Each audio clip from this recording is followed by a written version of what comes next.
C'était il y a longtemps, bien plus qu'il n'y paraît, au cœur d'un univers dont tout le monde se foutait. Et un jour arriva cette étrange chronique, dans le monde des légendes africaines et nordiques. Vous êtes-vous demandé d'où provenaient les histoires?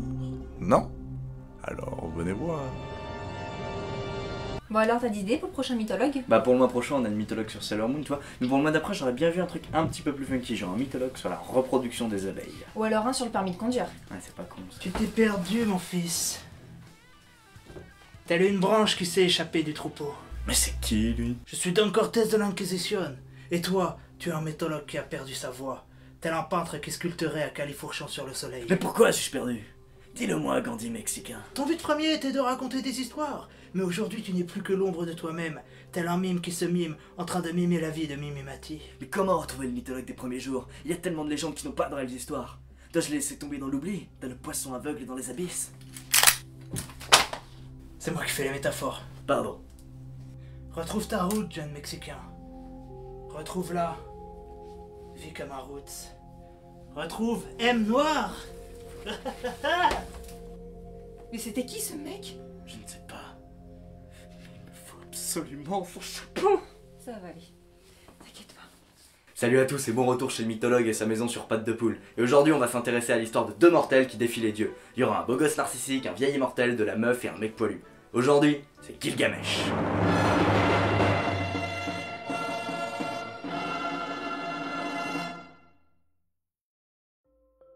Tout comme l'Odyssée d'Homère, l'épopée de Gilgamesh est un texte de l'Antiquité. Daté du 7e siècle et originellement situé en Mésopotamie, il raconte les aventures du roi Gilgamesh, un personnage original créé pour l'histoire, mais emprunte aux mythologies mésopotamienne et égyptienne pour enrichir le récit. Ceci fait partie de ces nombreuses épopées mettant en scène un héros qui se bat contre les dieux. Ceci lui impose en général une série d'épreuves qui ont un but d'apprentissage, puisque le héros en tire la conclusion qu'il ne peut pas surpasser les dieux, et en apprend donc le respect, l'humilité, la crainte, le courage ou que sais-je encore.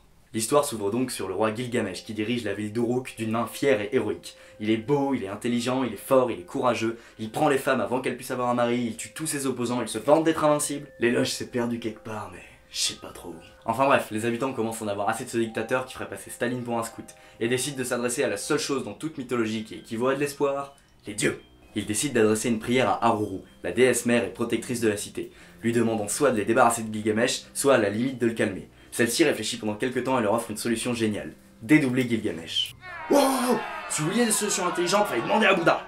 La déesse forge avec de l'eau et de la boue un être artificiel, possédant la même essence que Gilgamesh. Elle lui donne l'apparence d'Ennu, le dieu du ciel, et de Ninurta, le dieu de la guerre. L'être, nommé Enkidu, est un homme sauvage, sale et hirsute, et sans aucune forme de civilisation, mais possédant cette bonté qui manque cruellement au roi Gilgamesh. Celui-ci, dès qu'il l'apprend, décide qu'il ne veut y avoir dans tout le royaume qu'un seul homme avec un nom à 3 syllabes, et envoie à Enkidu un piège mortellement fatal. Une femme. Enkidu se laisse séduire lorsque la dame le trouve se battant avec un chasseur qui le prenait pour un ours. Elle le soigne, elle le lave et découvre que sous tous ses poils, dans la bête se cachait une belle. C'est tellement original! Les deux veulent se marier et vont vivre à Uruk, où Enkidu n'a aucune idée de ce qui l'attend. Car en effet, comme je l'ai dit plus tôt, le roi se permet un petit plus à chaque mariage en couchant en avant-première avec la mariée. Mais cette fois-ci, Enkidu l'arrête, forçant l'admiration du peuple. Le roi décide alors de montrer qui couche avec qui dans sa ville et part péter la gueule à Enkidu. Ils se battent aux portes d'Uruk, chacun pensant gagner la victoire, mais ce qu'ils ignorent, c'est que deux personnes avec la même essence ont la même force, et aucun n'est capable de prendre l'avantage. Ils se battent des jours durant jusqu'à ce que la fatigue les mette à terre.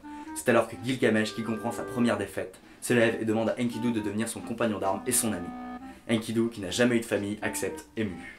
Commence alors le deuxième tiers de l'histoire, où les deux compagnons d'armes, devenus maintenant inséparables comme des frères, partent en quête d'aventure et de gloire, arpentant la région, de l'Égypte au sud jusqu'à la Perse à l'est, et combattant nombre de monstres et de légendes locales.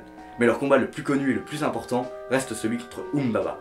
Le démon des bois, gardien de la forêt, dévore les bûcherons et les constructeurs qui aussi aventuraient pour détruire la nature. Les deux héros parviennent jusqu'à sa demeure, au cœur de l'étendue verte, et il sort pour les effrayer. Et pour vous donner une idée de la terreur du monstre, je vais vous citer le texte. Son cri, c'est l'épouvante. Ça c'est pas un texte de flemmard. Les deux hommes se rassurent mutuellement, Enkidu sur le courage du roi, et le roi sur le cœur d'or de son ami. Enhardis par leur union, ils attaquent le monstre une dernière fois, et le tuent d'un coup d'épée fatal. Enfin 5 coups d'épée fatal, histoire d'être sûr.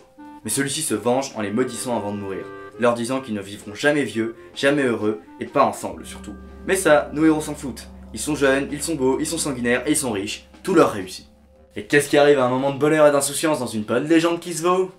La mort. Igor vous prédit la mort, monseigneur. En effet, les dieux désapprouvent l'attitude de Enkidu et Gilgamesh et leur disent vite fait d'arrêter leurs conneries. Mais ces deux-là n'écoutent pas, alors les dieux leur envoient un terreau sacré qui frappe sur les portes d'Uruk. Ils tuent le taureau. Alors les dieux tuent Enkidu. Ils le frappent d'une maladie qui le ronge de l'intérieur, l'affaiblissant jusqu'à ce que le dernier souffle de vie quitte son corps. Terrassé par la mort de son ami par Protosida, le roi Gilgamesh pleure des jours entiers. Il erre dans le désert sans se raser, sans boire, ni tuer, preuve de sa déchéance spirituelle et psychologique. Lui vient alors une idée, aller voir l'immortel Utnapishtim, dont il espère apprendre la clé de la vie éternelle afin que Enkidu puisse revenir et qu'ils puissent tous deux vivre heureux et immortels jusqu'à la fin des temps. Et par cette phrase, nous arrivons dans le chapitre final de l'épopée. C'est l'heure de la dernière leçon de Gilgamesh.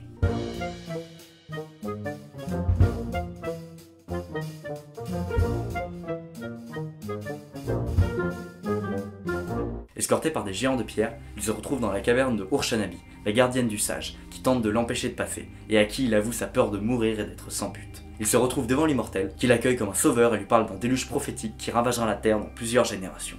Noé, c'est toi mon garçon? Le sage lui reproche d'exagérer son malheur, mais devant les supplications de Gilgamesh, lui offre tout de même la vision d'une plante qui guérit de la mort et de sa peur. Le roi, en sortant, court déterrer la jeune pousse qu'il compte emmener à Uruk. Cependant, un serpent surgit alors et le mord si fort qu'il lâche la pousse qui tombe dans le sable. Gilgamesh comprend alors qu'un homme ne peut espérer vivre pour toujours, et que plutôt que de décrocher les étoiles, il doit faire la lumière autour de lui. Après cet échec, Gilgamesh rentre à Uruk, s'appliquant chaque jour à devenir le meilleur homme et le meilleur roi possible. Ainsi s'achève l'histoire, la morale est donnée, et je trouve ce final juste super. Non mais sans rire, plutôt que de nous imposer le respect des dieux et des castes, il nous offre un pamphlet sur l'arrogance, la cruauté et la trop grande orgueil. Le personnage de Gilgamesh ressemble ici beaucoup au personnage d'Icare qui se brûle les ailes en essayant d'atteindre le soleil. Il est né brut au début de l'histoire et se forme au fur et à mesure des réussites et des malheurs qui parsèment sa vie. Cette histoire est une épopée, c'est un classique, et c'est pour ce genre de légende que l'émission a été créée. C'était le mythologue et n'hésitez pas non plus à regarder la précédente vidéo sur Susanoo. Je vous invite également à liker la page, vous abonner et laisser un commentaire si celle-ci vous a plu.